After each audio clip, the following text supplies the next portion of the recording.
išeisim į laivą.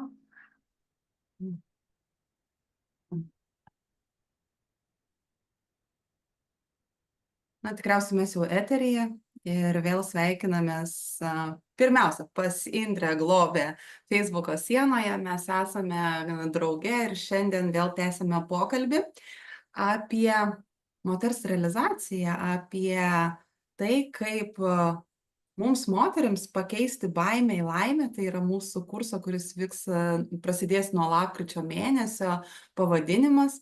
Ir būtent tenai mes nagrinėsim temą, o kaipgi išeiti iš tų savo baimių, kaipgi pradėti ar veiklą, ar verslą, ar tiesiog hobį pradėti nuosekliai vystyti savo gyvenimą. Ir mes su Indre kalbėdamos šitą temą, mums vis gimsta kažkokių tai idėjų, ką turim patyrinėti, ką turim atrasti ir ką turim perduoti moterims. Ir labai dažnai susiduriam su tokia mintim, kad mes moteris, kaip mes egzistuojam versle, apie ką mes esam versle. Ar reikia daryti būtinai verslą pagal vyrišką principą, ar galim mes daryti moteriškai verslą? Ir apskritai, ką reiškia daryti verslą moteriškai? Ir susiduriam su tokiais kraštutinumais dviem, galim sakyti, nes tai yra dvi skirtingos energijos. Vyriška energija ir moteriška energija, jos kartais atrodo tarpusavį galbūt ir nesuderinamos, tačiau jas suderinus ir tik tada ir ateina sėkmė. Tai šiandien ir norėsim pakalbėti šitame laive su Indre apie tai, kaip mumise suderinti vyrą ir moterį. Ir tai yra dvi energijos, kurios gyvena mumise. Tai va, Indre, pratęsk, ar ne, nes aš žinau, kad šita tema tau buvo šiek tiek irgi nuostaba kelinti kažkada tai gyvenime ir ką tu atradai ir supratai apie ją. Labas Jarūnė, labas visoms, kurios mūsų klausosi gyvai ir klausysis įraše. Dar primenu tokius techninius dalykus, kad šitą įrašą jūs galėsite rasti Jarūnės grupėje Savasties kodai. Jeigu neprisijungėte į šitą grupę, aš labai rekomenduoju, ten yra Jarūnė kosminiu turiniu, dalinasi labai įdomiu apie moters ryšį su būtent moters ir vyro ryšį, moterišką ir vyrišką pusę. Na ir taip pat įrašas bus savirealizacijos gidas moterims šitoje grupėje, tai tikrai įrašą vienur ir kitur rasite. Ir Jarūnė, tu labai gražiai pradėjai mūsų pokalbį apie tai, kad mumise egzistuoja tiek vyriška energija, pradas, prigimtis, tiek moteriška, nesvarbu, ar kokiam mes kūne esam. Ir man kažkada šitą mintį išgirsti buvo perversmas smegenyse, aš visiškai negalėjau, sproginėjo man neuronai, kitaip sakant, neuronų jungtis sproginėjo, jungėsi naujos. Ir tas suvokimas, kad manyje yra tiek vyriškoji energija, moteriškoji energija, labai daug ką pakeitė. Ir kai mes kalbam apie šitas energijas, kaip prigimti, ar ne, tuomet, kaip tu sakai, ar ne, yra vidinis vyras ir vidinė moteris. Ir tada labai įdomu patyrinėti yra, o kaipgi pasireiškia mano gyvenime, mano veiklose vidinis vyras ir vidinė moteris. Nes, kaip sakoma, kad už pinigus, savirealizaciją, tikslų siekimą yra atsakinga vyriško energija. Ir mūsų santykis irgi su vyriška energija, tai yra visų pirma su tėčiu, paskui jau ten su partneriais, ar vyru, žodžiu, vyriška energija. O kalbant kaip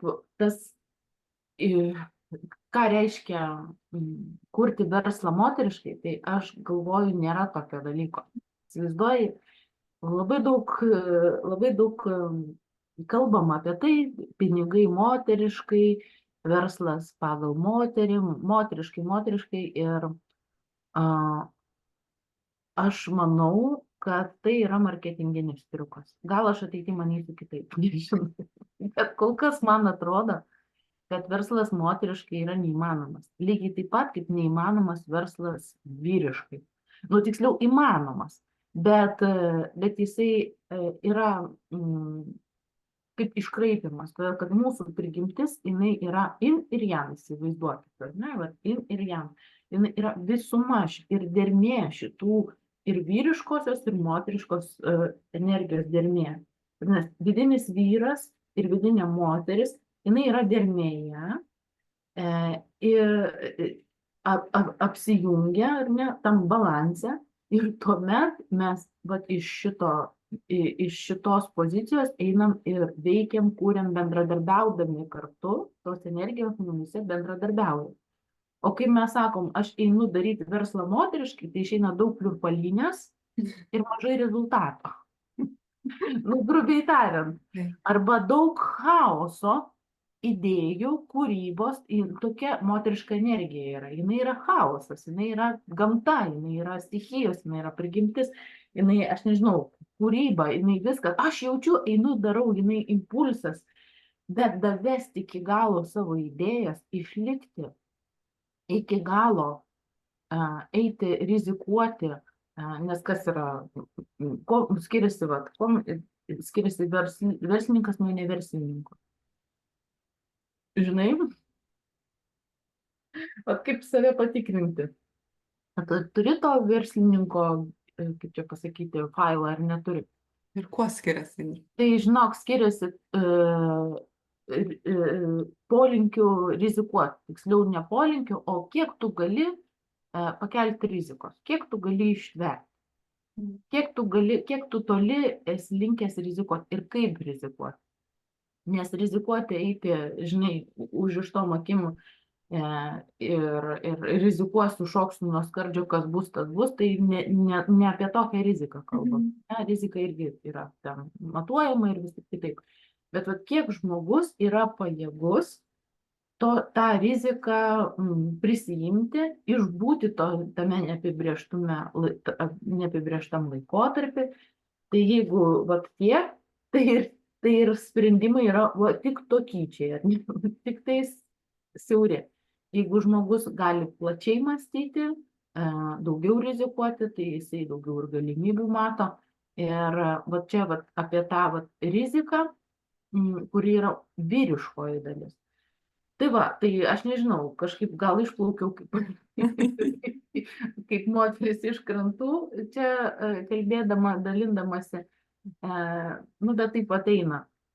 Ir kai savo verslų mentorystėje ateina moteris pas mane susistruktūruoti verslą, išsigryninti idėjas, susikurti produktus ir visa kita, auginti verslą, ten pardavimus skatinti ir taip toliau, tai ką aš ir matau, kad arba moteris eina iš tos aš stipri ir aš galiu, aš padarysiu, čia faina, aš aktyvi, aš užimta, čia tokia, ir labai greitai perdega, nieko nebenori, todėl kad ta moteriškoji jos pusė yra užslopinta.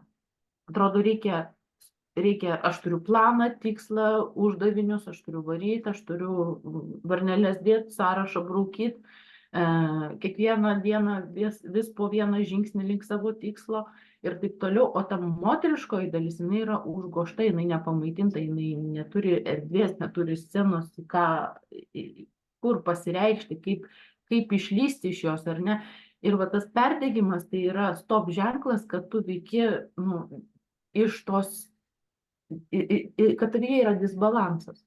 Ir versle vyriškoji energija tai yra apie strategiją, sistemą, pardavimus, pardavimų uždarimą, apie finansų planavimą, apie tokius dalykus, kurie yra patys neįdomiausi moterim.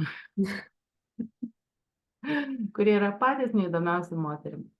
O versle moteriškoji energija, jinai yra apie naujų idėjų generavimą, apie klientų aptarnavimą, apie komunikaciją, marketingą, apie ryšių kūrimą, mezgimą, apie bendruomenės kūrimą, todėl kad dabar, vat, žinai, dar čia biškį nukrypsiu, bet labai kažkaip tai noris pasidalinti, kad po COVID toksai ateina tokia naujovė į verslą kurti bendruomenės. Tai reiškia, jeigu buvo anksčiau personal branding, ne, tas asmeninis prekės ženklas buvo reikšmingas, tai jisai ir toliau lieka, ne, ypač tiems, kurie solo versluose dirba kaip ekspertai, tada tas asmeninis brandas labai svarbu.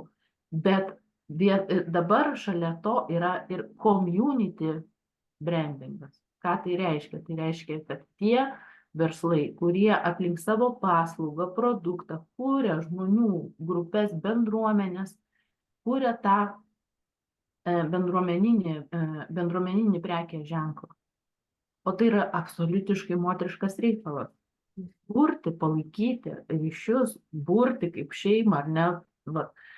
Ir, nu, vat tiek, gal tau jau dabar permesti žodį, nes tu turi ką pasakyti. Ja, nu, esminis punktus tu susakei, žinai, tik tai gal man belieka papildyti ir gal kitais žodžiais įžodinti tai, kas buvo sakyta, žinai, nes, va kaip tu sakai, ar ne, mes turim tą moterišką, vyrišką pradą savyje ir neįmanoma kitaip, kad būtų. Ir kai kažkuri iš tų dalių yra pas mus hiperbolizuota, išreikšta žymiai labiau vyriška arba moteriška, mes jaučiamės nevientisi, mes jaučiam, kad kažko mums trūksta ir mes pradedam ieškoti atsvaros, ieškom, kas mus papildytų gyvenime, ar ne? Ir kai mes veikiam iš vienos ar kitos tik tai energijos aktyvios, mes patiriam nesėkmę dėja daugeliu atveju. Nes jeigu astrologinės pusės žiūrėti, tai bet kokiu atveju pas kiekvieną iš mūsų yra tas moteriškas pradas kaip Venera ir lygiai taip pat pas mus yra vyriškas pradas kaip Marsas. Tai kas yra Venera, ar ne, kokia tai yra energija, tai yra kūryba, tai yra pasimėgavimas, tai yra malonumas, tai yra intuicijos, va tas, nu, kūrybiškumas ar ne, pasireiškimas. Ir, o būtent Marsas eina į veiksmą, eina į įgyvendinimą to, ką sukuria Venera, į realizavimą, į materinimą šito dalyko. Ir va, tu labai gražiai pasakai, aš kaip moteris turbūt išplaukiau iš krantų. Tai va žiūrėkit, kai mes paleidžiam vien tik savo moterišką energiją, mes iš tikrųjų kaip tos upės, kurios neturi krantų.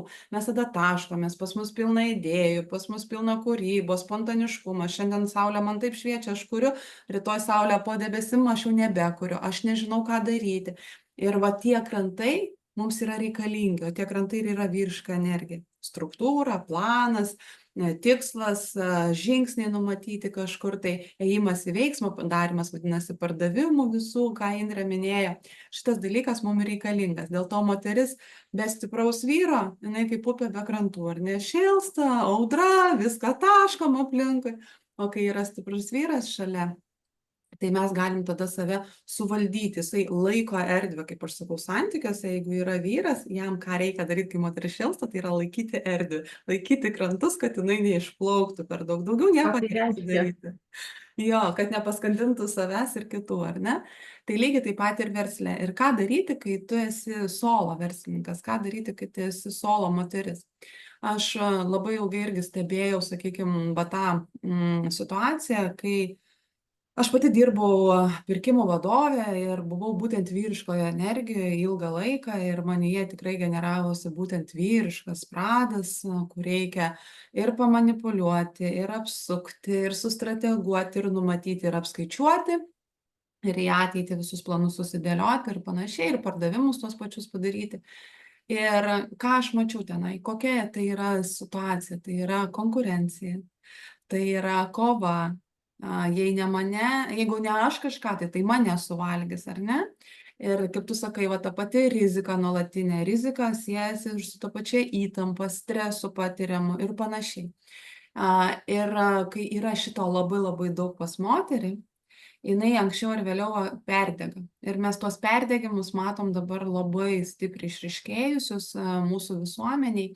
Ir lygiai taip pat gali atsitikti ir kai mes esam solo versle, kai mes esam tik tai tikslo orientuotos, save spaudžiam, kaip tu sakai, varneles dėliojam atsisėdę ir nebegebam netgi atsigręžti ir atgal pasižiūrėti, kokį kelią aš nuėjau, o ką aš kuriu iš tikrųjų, vardan ko aš tai kuriu, ką tai reiškia, ar tai tikrai tik tai dėl pinigų aš visą tai darau, arba dėl vardo, dėl savęs įprasminimo.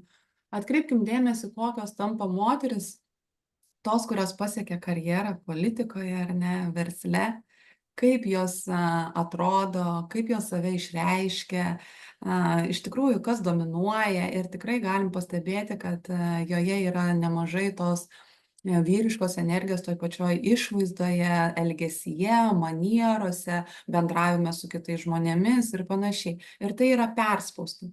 Ar tos moterys tikrai turi laimingą asmeninį gyvenimą, ar tos moterys tikrai jaučiasi laimingos kaip moteris, nes mus mokė, ar ne, būkim stiprios. Moteris turi būti stipri. Taip, moteris turi būti stipri, aš su tuo net nesiginčiu, tačiau stiprybė moters yra visai kitose dalykuose negu stiprybė vyro. Tačiau mes bandom būti stiprios kaip vyrai. Aha, Indrė, jau matau, kad nori. Jo, čia labai, tu taip taikliai, čia labai yra svarbi tema. Ir noriu va tiesiog toms, kurios klausos ir klausysis, ar įrašę pasakyti, kad mes su Jarūne turėsim tokį kursą baimę pakeisk laimę. Ir kas tame kurse, va čia labai gera proga pasakyti, kas tame kurse bus. Tai kai mes bijome kažką pradėti, nebūtinai tai turi būti dideli verslai, bet mumise yra tų baimių. Baimė eiti į savirealizaciją tiek profesinę ar kitokią, ne, ar karjeros dalykai. Tai vat, baimę dažniausiai mes išmokstame įveikti per jėgą, per prievartą savo iš tos vyriškos energijos. Aš stipri, tai tada mes tampam kaip moteris su šarvais, tokia Ksenija karingoji princesė. Ir plus labai ir kultūroje, ir apskritai visur matome, kokia yra ta stipri moteris, bet tai yra ne moteris. Tai jinai yra visiškai vyriškoje energijoje. Ir atsidūrusi tarp, praradusi tą vientisumą ir balansą, o kaip tu ir mini, mes einam ne į tikslų siekimą, o einam tiesiu taikymu į perdegimą ir didesnį nusivylimą tiek savim, tiek idėjom, pasauliu ir taip toliau. Ir čia vat labai svarbu išmokti atpažinti savyje, o kada aš veikiu iš tos energijos, o kada iš tos subalansuoti, suderinti, vat, sutaikyti, o dar vat viena mintis yra, o kas būna, kai vidinis vyras ir vidinė moteris yra konflikte. Kas tada atsitinka, kai vyriško energija dominuoja, užgožia moterišką arba moteriškoji neleidžia pasireikšti vyriškai. Man tai buvo, pavyzdžiui, aš ilgai veikiau iš tos būtent vyriškos energijos. Struktūra, planas, tikslai, varom, dirbam, nesustojam, davedam iki galo, viskas rezultatas.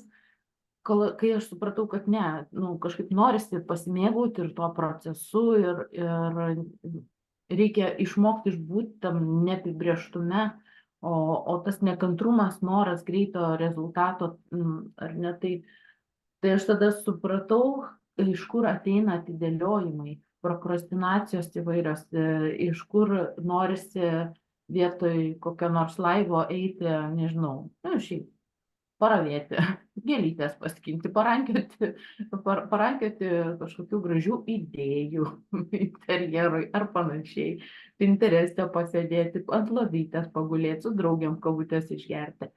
Ir va tam mano atveju ilgas periodas atidėliojimo, jisai buvo susijęs būtent su tuo, kad vidinė moteris, kuri buvo taip ilgai užgniaužta, jinai sako tam vidiniam vyrui, ne, jau palaukite, aš tikrai neužleisiu vietos, čia dabar aš karalienė, čia aš dabar dominuosiu, čia yra mano gyvenimas, aš moteris ir aš čia darysiu taip, kaip aš noriu. Ir išeina taip, kad nedarai nei to, nei to. Ir man, asmeniškai man, tai va, tas konfliktas pasireiškia atidėliojimu, bet jisai gali pasireikšti įvairiai. Jo, iš Dar tikrųjų. vienas toksai momentas yra, kad tu sakai, vyras, va tai yra konkurencija, ne? Vyras ir konkurencija. O moteris atvirkščiai yra. Moteris konkurenciją pakeičia dalinimuose. Mhm. Todėl, kad mūsų, nu, tokia prigimtis yra dalintis, moteris dalinasi ir savo, visų pirma, ir savo kūnu su besilaukianti moteris, ar ne. Tas dalinimasis tai yra mumise, nu, kaip, nežinau, savaime suprantamas dalykas. Bet kas atsitinka, kai moteris veikia versle vyriško energijai, tada jinai ima konkuruoti. Ir yra baisu žiūrėti, kaip moteris viena kitai yra žiauriausios konkurentės. Vyrai, jų konkurencija yra kitokia. Bet kai moteris su moterim susiduria ir ten konkuruoja, ten yra nu, jo, reikalų. Ir kartais mes, būdami moteriškose ratuose, bendruomenėse, būreliuose, susibūrimuose įvairiuose, girdime, kad va, čia reikia dalintis, čia dalinimosi kultūra ir taip toliau. Ir yra visada gerai pasitikrinti, o ten tos moteris esančios šitoje bendruomenėje, kaip jos veikia iš to balanso, ar jos viduje vis dėlto veikia iš to vidinio vyro pozicijos. Ir jeigu jos ar sąmoningai, ar nesąmoningai veikia iš vidinio vyro pozicijos, tai jų burnos gali kalbėti apie dalinimąsi, o vidinis vyras bus konkurenciniai pozicijoje ir čia ir yra, kad veiksmai netitinka minčių, ketinimų, intencijų, idėjų ir čia prasideda iškraipimai, čia prasideda konfliktai, tiek vidiniai, tiek išoriniai, čia atsiranda visokios problemos. Tai vat yra labai svarbu suprasti, o aš iš tikrųjų esu dalinimėsi, ar aš konkuruoju. Ir kartais net neįmanoma tokių dalykų suprasti, jeigu neatsisėdi, vat kaip aš sakau, mano mylimiausias žodis yra refleksija. Refleksija. Neatsisėdi ir nepraanalizuoji šitų dalykų, o palauk, o iš kokios, o kodėl man čia taip yra sunku, o kodėl aš jaučiu konkurenciją, o kaip čia yra.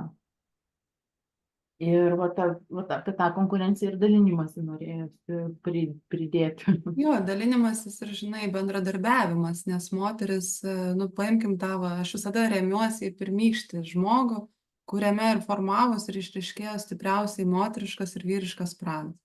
Tai ir buvo kas, ar ne, moteris jos turėjo kalbėtis, komunikuoti, burtis, nes lengviau namų ruošos darbus atlikti, kai mes kartu visos, ar ne, kai yra karta iš kartos, ten sesės ir taip toliau. Yra lengviau vaikus prižiūrėti, kai mes bendradarbiaujam, o ne konkuruojam. Yra lengviau apskritai išlaikyti tą visą buitį, kai anksčiau gyvendavo gentimis, bendruomenėmis viskas. Ir moteris būtent, žiūrėkit, ir kaip būdavo, vyras atkovoja teritoriją, jis užpildo ją savimi, savo buvimu, savo kūrybą, sudėlioja daiktus, namus, laužas, maistas, šiluma, kai ateina, ar ne? Tai va tas, o ką mes čia sukursim, kokią dainą uždainuosim, kokį ten būrelį pravesim vieną kitai. Atmosferos. Kai mano vyras sako, ar ne, tu išvažiuoji ir sako, ištuštėja namai. O namai tie patys, mes abu juose esam, tačiau kai moteris išeina iš namų, vyras jaučia tuštumą. Tai lygiai tas pats ir pas mus yra. O kai moters yra per daug, vien tik moters, tai tada būna toksai chaosas, klegesys. Vyras įeina į kažkokią bendruomenę, į kažkokį būrį, žiūrėk, atsiranda struktūra, atsiranda kažkoksai planas, atsiranda toksai pasitempimas į veiksmą, ėjimas. Aš visada stebėdavau kolektyvuose, ar ne? Sakydavau, kaip gerai, kai nors vienas vyras dėl kvapo yra. Visiškai kitokia energetika, visiškai kitoks veikimas. Ir va šitas ir yra, kad mes, nu, moteris, vis tik tai vyrų yra pasaulis, verslo pasaulis, pripažinkim tai, kad didžioji dalis yra daroma verslų per vyrišką energiją. Tai nėra nei blogai, nei gerai.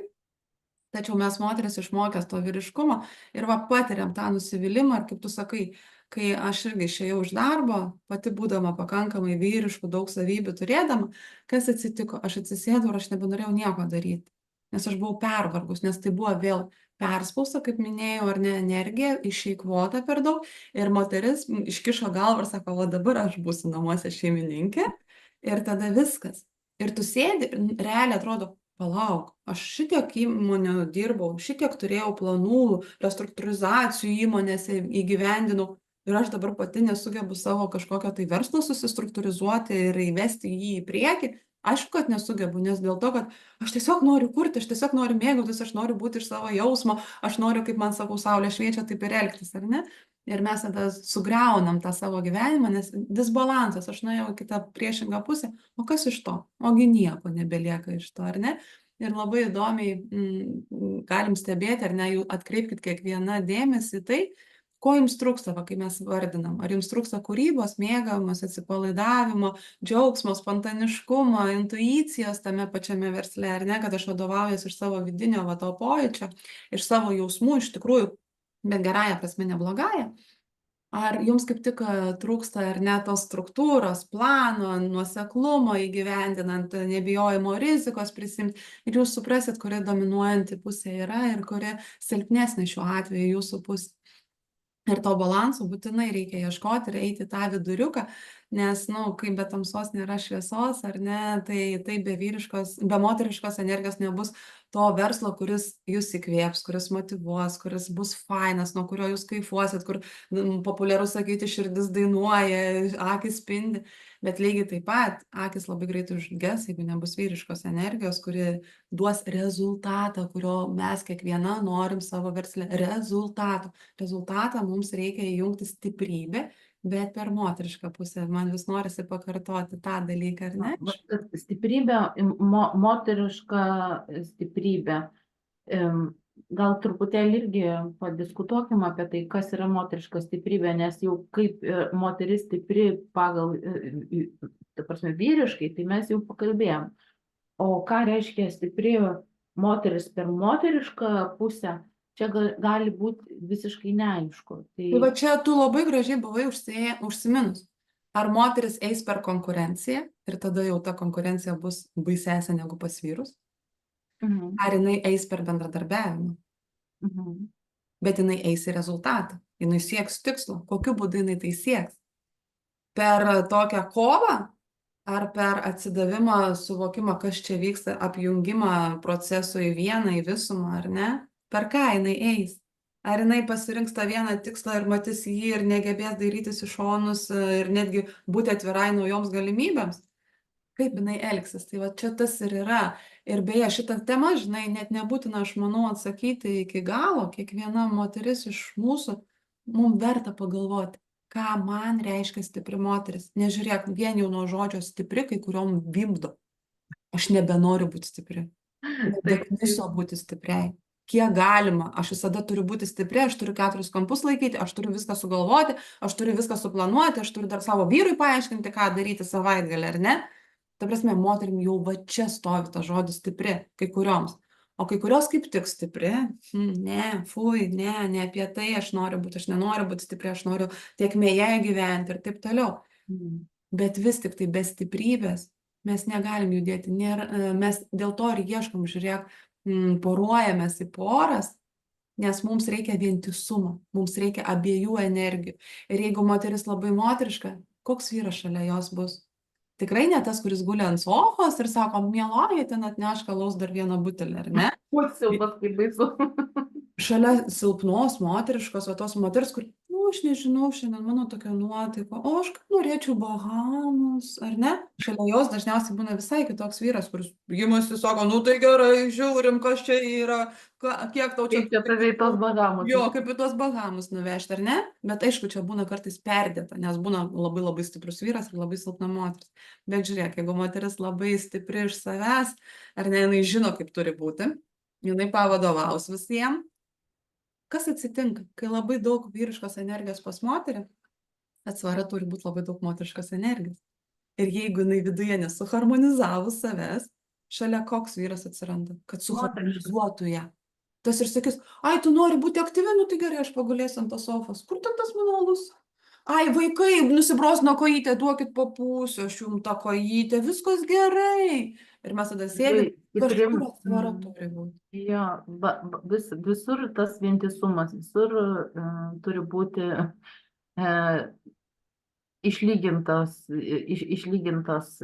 subalansuotos jėgos. Jeigu Būtent. moteris laiko visus kampus, aš pasirūpinsiu, aš pati, aš privalau, aš turiu, veikia iš vyriškos energijos, reiškia, vyras labiau Turi savyje išreikšti tą moterišką pradą. Nes jisai turi atsvarą duoti moterim. Dėl to aš labai dažnai moterim, aš truputėlį nukrypau ne į realizaciją, santykių temą, ar ne, kas mano arkliukas yra stiprus. Tai ir yra apie tai, kad sakau, žiūrėk, mieloji, tavo vyrui nėra vietos pasireikšti. Dabar įsivaizduok, sakau, tu nori veiksmo, tu nori judėti, tu nori kažką nuolatos daryti. Įsivaizduoji dabar ir tavo vyras tą patį nori. Ir jūs atsikeliat šeštadienį, tu sugalvoji, kad į Kauną važiuos, jisai sugalvojo, kad į Latviją varom. Kokiu būdu jūs susitarsit? Jeigu jūs abudu veiksme, abudu, kažkuris turi būti tas, kuris sako, gerai, važiuosim į Kauną. Ar ne? Tai arba tu turi nusileisti ir sakyti, aš važiuoju į Latviją, arba vyras. Bet dažniausiai pas tokią aktyvią moterį būna vyras, kuris sako, gerai, vešiu tave į Kauną, jeigu tu ten nori tą Kauną, ar ne? O tada moteris sėdi ir sako, koksai liurbis tas mano vyras, toksai kur pastumsi, ten bus gerai. O dėl ko? Dėl to, kad aš tokia šalia. Aš dominuojanti. Ir tik tai vientisas žmogus savyje, subalansavęs dvi energijas savyje, gebantis jomis sąmoningai valdyti jas, kada reikia aš jungiu moterį, kada reikia aš jungiu vyrą savyje, ar ne? Tik toks žmogus su kitu vientisu žmogumi gali sukurti sąmoningą partnerystę, kurioje abu gerai jaučiasi ir nebando kompensuoti vienas kito trūkumų. Neieško, tu užpildyk mano šitą dalį, aš užpildysiu tavo šitą dalį. Dėl to būtinai reikia mum abiem eiti į vientisumą savyje. Kai aš šalia vyro, aš turiu būti minkštesnė, švelnesnė, ramesnė, galbūt tam, kad jis galėtų pareikšti savo vyriškumą. Aš turiu atiduoti tam tikrą dalį valdžiaus į jo rankas. Ir tada aš galiu sakyti, o va, aš moteris šalia vyro. O jeigu aš būdama karinga, kaip aš galiu jaustis šalia jo moteriškai? Mes arba kovojam, jeigu vyras mano stiprus, arba tada net nesiklijuoja tokia pora, ar ne, tarpusavyje. Tai tas yra labai svarbu suvokti, kada reikia. Ir kai, pavyzdžiui, nėra vyro šalia. Juk aš tada turiu jungti vyriškumą savyje. Aš turiu žadinti tą vyrą, ar ne? Jeigu kad ir namuose kažkas sulūžo, sugedo, o vyras mano užsienį. Tai ką, aš sėdėsiu ir verksiu atsisėdus, aš neturiu vyro, Dieve mano, ką aš darau? Aš sugalvoju, aš paskambinu, aš sustrateguoju, jeigu moku, aš dar sutvarkysiu šitą dalyką. Grįžo namo vyras. Palauk, viskas, mielasis, čia tavo erdvė, aš tau atiduodu valdžią tavo erdvėje, kurioje tu esi stiprus. Ir mes jau tada tokiu būdu mokam bendradarbiauti, o nebe konkuruoti. Čia, žinai, kas pirkinius parneš namo iš mašinos? O aš, ne? Aš atsimenu, kažkada tai buvo gimtadienis, kur buvo, jauni mes buvom, ten studentai. Ir viena mergina iš tikrųjų turėjo labai stiprų vyrišką pradą. Ir sėdim visi, ir kažkuri draugė sako, vaikinai, reikia malkas paskaldyti, čia jau laužas gęsta. Ir viena mergina atsistos, o aš paskaldysiu. Ir rodo, ar ne, kur užleisti tą erdvę, kur atiduoti tas vadžias, reikia labai stipriai jausti ir suvokti savyje. Ir kai sako, moteris neturi vyro, jung vyrą ir nusipirk gėlių. Tegu vidinis vyras tau padovanoja gėlių, bet jeigu atsirado šalia tavęs vyras, tegu vyras perka gėlės tau. Tai lygiai taip pat ir versle, jeigu mes esam solo, jeigu mes neturim partnerio kito, ar ne, kuris gali atlikti vyrišką rolę, mes moterišką rolę, kaip pavyzdys, tada mums reikia gebėti balansuoti abi jėgas savyje, abi energijas. Taip. Ir dar tavęs besiklausant atėjo mintis, kad būti stipriai per moterišką prizmę, tai reiškia būti jausmuose. Taip. O vyrams, kaip mes ir kalbėjom, ar ne vyrams, jausmai tai yra silpnumas, vyriškai energijai, bet tam vidiniam vyrui jausmai tai yra, silpnumo apraiška. Ir išeina taip, kad protas ir jausmai, va čia irgi yra konflikte. Ir bėda ta, kad, bet sako, moteris jausminga, moteris jaučia, išgyvena jausmus, ten jausmuose, bet tai irgi klausimas, ar tai yra tiesa. Todėl, kad labai didelė dalis moterų, ypač tos, kurios eina į karjerą, eina į verslą, ar tai būtų solo verslas, ar ten, nežinau, hobį norėtų paversti verslu ir taip toliau, bet jeigu jas eina į tą savarankišką veiklą, individualią veiklą, jos neišvengiamai dalį laiko praleidžia galvoje.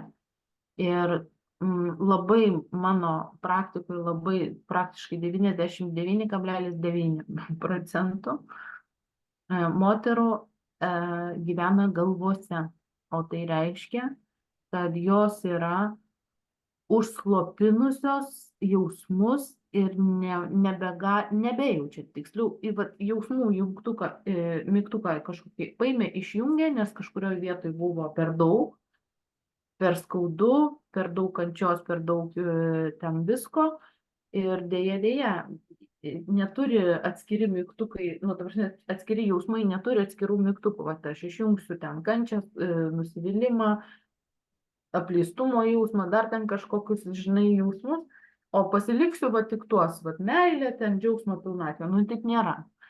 Ir va čia yra ir daug tokių dalykų galima pakalbėti, kaip mes racionalizuojam jausmus ir sakom, aš galvoju, kad aš jaučiu. O tas išbuvimas jausmuose, jisai visiškai moteriškas dalykas. Ir vyrams va čia irgi jausti. Irgi yra tikriausiai ne taip lengva, todėl kad tai vėlgi tas mąstymas, kad yra silpnumo apraiška. Bet iš tikrųjų, jeigu tu, ypatingai, kodėl yra svarbu jausti, išbūti jausme. Todėl, kad moteriškoji dalis, jeigu tai būtų galima pasakyti, atsakinga už poreikio pajautimą. Pavyzdžiui, ko šeimos nariams reikia, greičiausiai pajaučia moteris. Ko reikia žmonėms, ko reikia visuomeniai, ko reikia kitiems, jinai irgi jaučia, nujaučia. Ir va čia yra versle, kad sėkmingas verslas yra tas verslas, kuris savo produktų ir paslaugą išsprendžia žmogui problemą. Patenkina poreikį.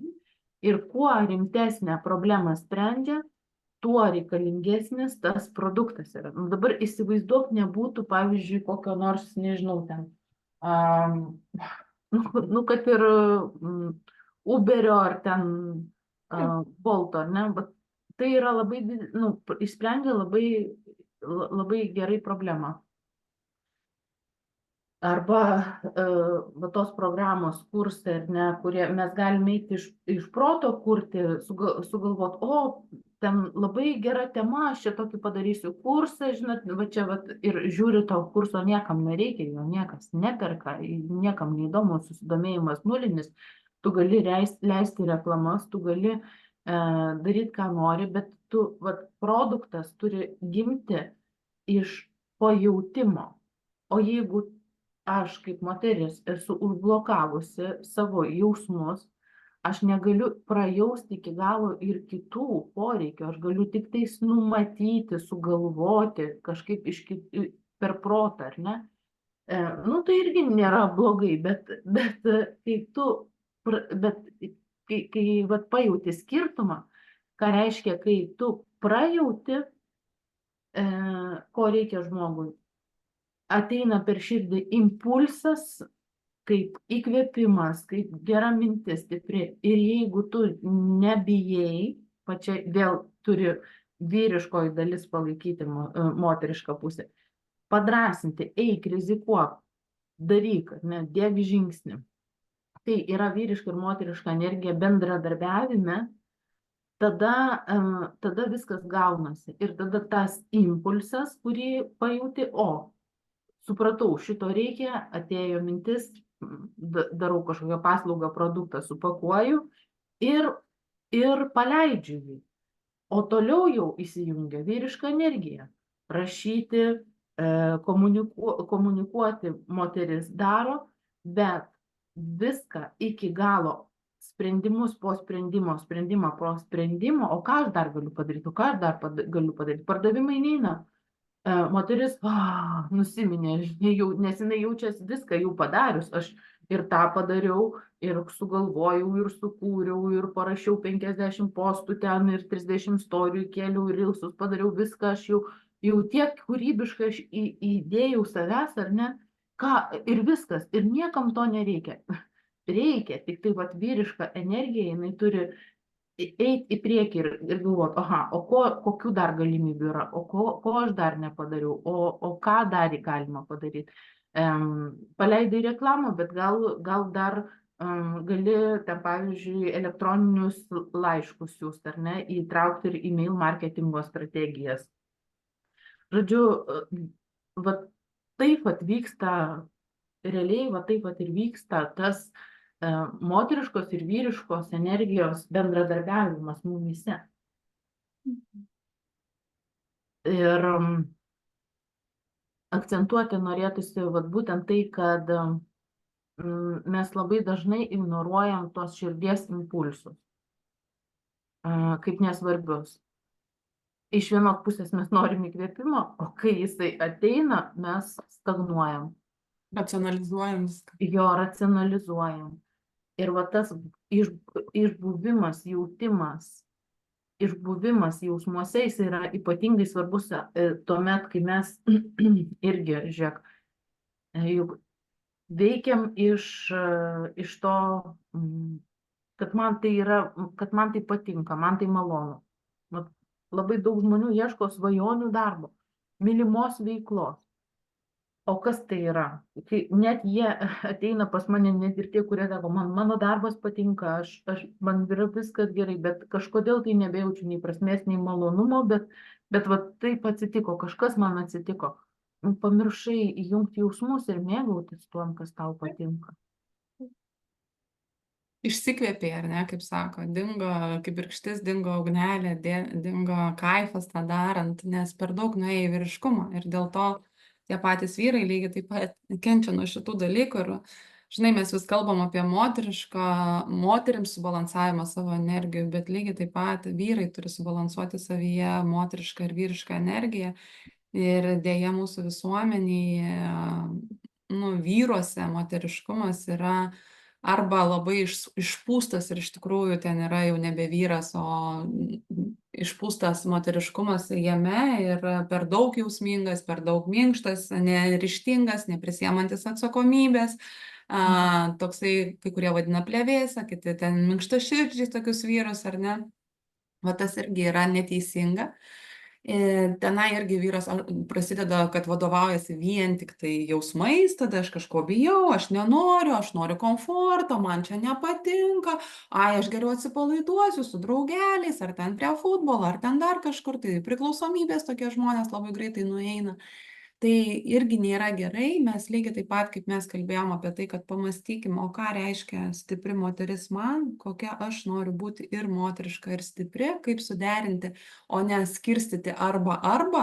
Tai lygiai taip pat ir pas vyrą, ką reiškia jaučiantis vyras, bet išliekantis vyru, apie ką tai yra. Kaip mes galim padėti moteris savo vyrams irgi jausti, nebūtinai ar ne vien tik tai būti tame loginiame mąstyme, mes žiūrėkit ir dovanojam vyrams, būdamos moteriškos, jausmų pasaulį, mes atveriam grožį jausmų pasaulio, mes naviguojame vyrą būtent per savo jausmus. Ir jeigu moteris yra konflikte su savo jausmais, kaip tu sakai, juos išjungia, yra tik tai racionalizacija, tai gyvena du vyrai po vienu stogu.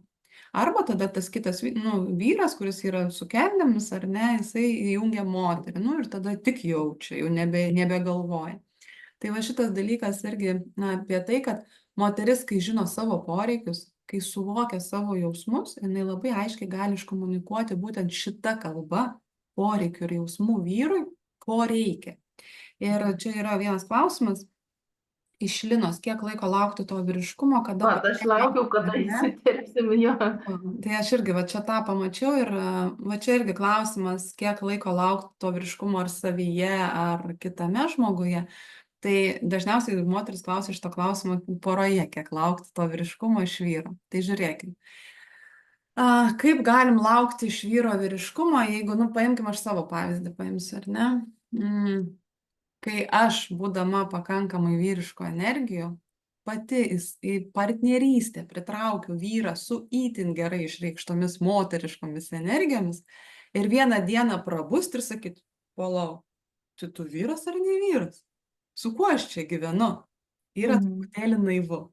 Nes įsivaizduokit, jeigu jūs dar pragyvenat kokį 10-15 metų ir tame pačiame šablone, kad aš esu vyras šituose namuose, ta prasme, veikiu iš vyriškos energijos, ne vyras. O vyras veikia iš moteriškos energijos, užleidęs pozicijas, nuėjęs į pasyvesnę poziciją ir dabar sakyt, palauk, ne, aš atsisėsiu ant sofos, tu dabar viską daryk. Jisai neįpratęs, jis nesupranta, ko tu nori iš manęs, visą gyvenimą buvo gerai. Ko tu dabar reikalauji, kad aš tos vynius kalčiau? Taigi tiek metų buvo gerai, kad tu pati kalėsi tos vynius. Ir tada pradedam, žinai, širsti ant vyrų, kas čia negerai su mano vyru. Ir tada eilinį kartą nebetenkam kantrybės, sakom, ai, man yra paprasčiau padaryti, nei paprašyti. Taip, tai va čia ir kada laukti to vyriškumo. Čia iš viso reikia pradėti kalbėti su savo vyru, diskutuoti. Kaip tu manai, kas yra vyriškumas? Kaip tu manai, ko trūksta, kad tu galėtum išreikšti savo vyriškumą? Ar tu nori iš viso išreikšti? Jarūne, kaip man dabar kyla kažkoks pasipriešinimas. Nes aš įsivaizduoju, kad tas vyras, kuris ant sofutės guli ir sako, atneš dar vieną alaus man, brangioji, jis moka prašyti, suprantate. Būtent, to nemokame. Įsitaisiusios patogiai fotelį su mezginiu, nemokam paprašyti, atneš man, mielasis, sausainiuką prie arbatos. Va čia ir yra skirtumas. Laukti nieko nereikia. Reikia išmokti prašyti, nes, žiūrėk, vyriška ir moteriška energija. Va taip lygiai ir versle, ar ne? Moteris, aš pati viską galiu. Aš galiu ir maketus pasidaryti, ir ten skaidrės pajungti, ir tą padaryti. Aš viską pati. Ir, taip, solo versle tu esi kaip žmogus orkestras, tu viską turi pati. Bet kas sakė, kad turi pati? Gali paprašyti. Ir va čia moteriškoje energijoje mes kai esam, moteris turi išmokti prašyti, nes duoti jinai jau moka.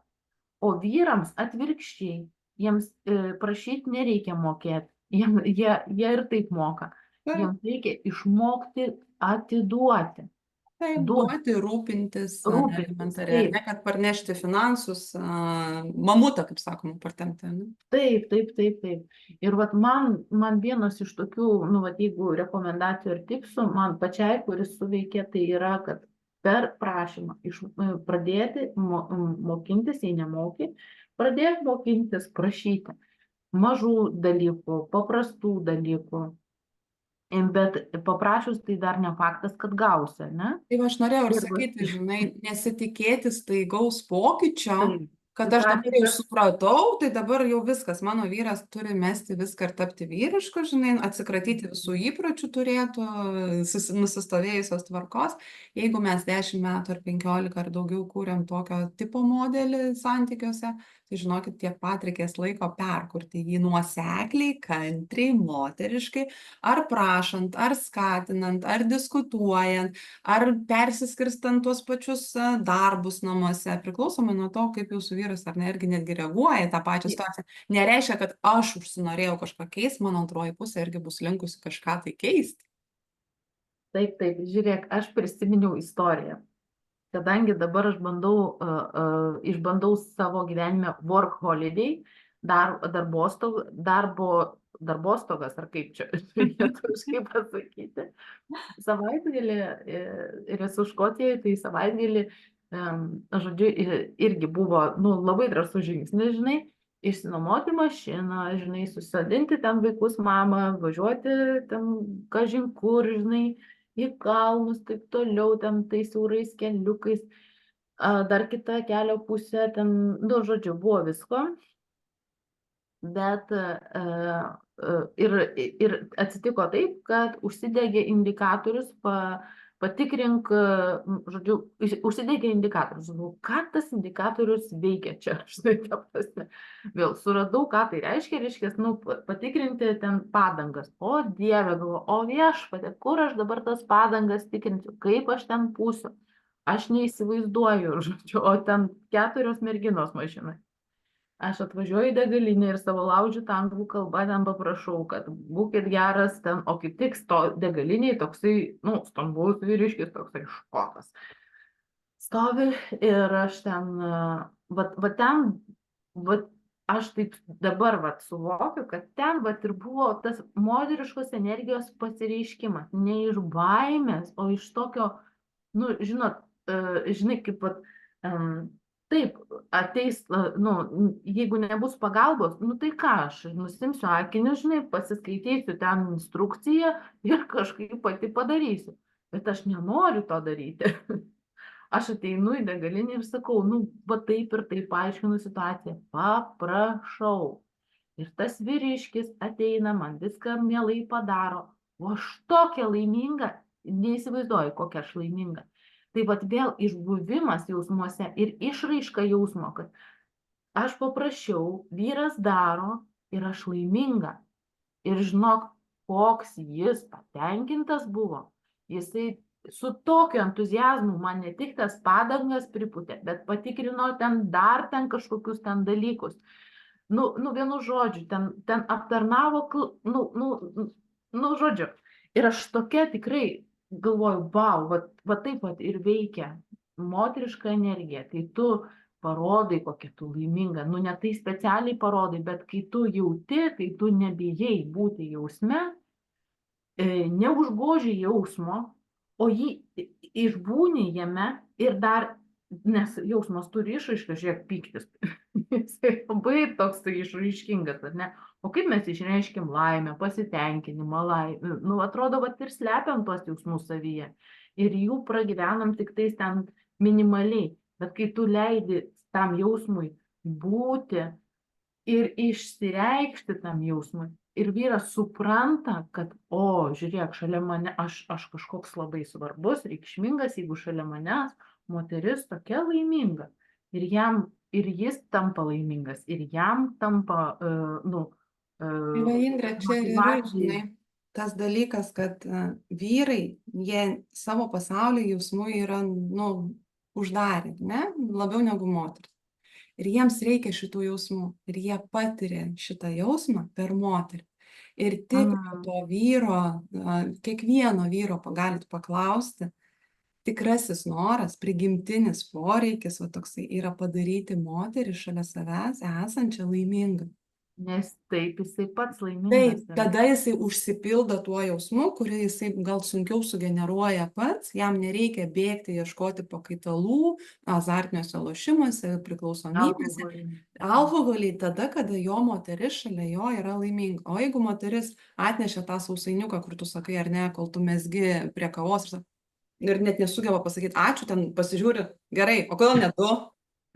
Tau sunku buvo dar vieną atnešti, ar ne? Ir jeigu neatiduoda kokią išraišką dėkingumo, tas vyras nebenori stengtis ir daryti dėl jos. O jeigu jinai dėkingumą atiduoda, laimę, džiaugsmą, va kaip tu atidavai tam vyrui, tie vyrai dar daugiau padaro tada tau atgal, kai tai nėra savaime suprantama, kad aš paprašiau, man turėjo padaryti, bet aš gebu atiduoti tą jausmą, nes pati moteris turi mokėti jausti ir išreikšti šitos jausmus. Va, ir žiūrėk, kaip yra svarbu, atrodo, kad versle moteris negali jausti. Va toksai yra štampas, va toksai supratimas, kad business lady, žinai, yra bejausmė kažkokia, tokia griežta, įsispraudusi kostiumėlę ant aukštakulnių batų su ten lagaminėliu, žinai, laptopu.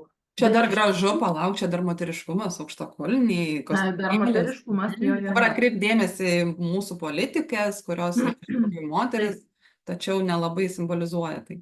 Taip, bet versle moteris vat, turi irgi pajungti jausmus. Ir jeigu jinai pati neišgyvena, pavyzdžiui, nežinau, nu, vat, aš tik iš savo patirties galiu remtis, kai mano klientėm įvyksta proveržis, pasisekimas, kažkoks, vat, nu, kažkoks rezultatas, mane tai taip, nu, man tai yra taip malonu ir aš galvoju, nu, vat, tas išbuvimas džiaugsme kartu su klientu yra labai svarbus. Ir ne tik išbuvimas tame džiaugsme, pasidžiaugimas kartu, bet ir išraiška to, kartu pasidžiaugimas. Ir vat, versle tai yra labai svarbu, todėl kad tai stiprina ryšį. Protas ryšio nestiprina greičiausiai tiek, kiek stiprina tą širdies ryšį, tikrąjį ryšį, kuris užsimezga per jausmus. Ir ką reiškia, vat mes pradėjom, ką reiškia verslas moteriškai, tai greičiausiai atsakymas irgi yra apie tai, kad ne tai, kad moteriškai, bet kai mes įjungiam ir moterišką dalį, jos neignoruojame, mes leidžiam jausti savo, džiaugtis, dėkoti, nežinau, ką dar daryti. Nu, žiūrėk, Indrė, elementariai, jeigu paimkim mes kaip vientisą asmenybę, turinti vyrišką ir moterišką pradą, tai čia tas pats kaip su ta degalinė. Jeigu tavo vyriška pusė atliko veiksmą, pasiekė rezultatą, atnešė tau klientus, pripažinimą, finansus, tegul tavo moteriška pusė pasidžiaugia tuo. Pasidovanoja artefaktus, žodžiu, savo pasidovanoja kažką, patiria malonumą ir padėkoja savo, ar ne? Padėkoja savo vidiniam vyrui. Gerai, tai žiūriu, mes jau visą valandą kalbame, gal jau laikas apibendrinti. Ir mes kaip visada su Jarūne sakom, kad jeigu jums šitos temos aktualios ir jūs galite pasižiūrėti mūsų su Jarūne laivus, tai yra jau, aš nežinau, gal koks 4. laivas, ta pačia tema baimė pakeisk laimę. Ir rudenį mes su Jarūne rinksime naują visiškai gimusi iš širdies, iš pautos kursą, kuris taip pat vadinsis baimė pakeisk laimę. Ir tos, kurios iš tikrųjų norite, turite kuom pasidalinti, norite įžvalgų sesijos, galite pasinaudoti progą ir pasikalbėti tiek su Jarūne, tiek su manim. Įžvalgų sesijoje jinai yra dovana jums, mūsų grupių nariams ir mūsų sekėjams. Ir šitoje įžvalgų sesijoje, būtent jeigu turite užklausą, kurią norėtumėte susijusią su vyriškumo ir moteriškumo tema, ar santykiuose, ar versle pakalbėti, labiau surasti tuos taškus augimo zonas, ką daryti, ar ne? Nes pagrindinė problema yra tame, kad mes daug žinom, bet nematom to siūlo galo, nu tai gal ką daryti. Jo, tų durų, pro kurias yra išėjimas, žinai, kaip man išeiti iš dabartinės situacijos. Jo, trūksta konkretumo, tuomet vat ir rekomenduojame ateiti į tą trumpą įžvalgų sesiją, kad jūs galėtumėt suprasti, kur jūsų augimo zona, su kuo jums reikia padirbėti, ar norisi padirbėti, o gal net ir tikrai reikia padirbėti. Ir mielai prašom. Taip, žiūrim, ar dar yra klausimų. Kažkaip, jo, ir tie žmonės kažką kitą daro, bet jeigu klausimų kils, jūs bet kada galite irgi parašyti po komentaru, nesvarbu, kad įrašą žiūrėsite, mes visai pamatysim ir Atreaguosim, atrašysim jo. O kitas mūsų laivas bus o dar kitą antradienį lygiai taip pat, ar ne, ryte? Taip. Tai ačiū jums visiems, kas žiūrėjo, dalyvavot. Ačiū tau, Jarūne, tai visada malonu. Ačiū, Indrė, tau. Iki. Iki.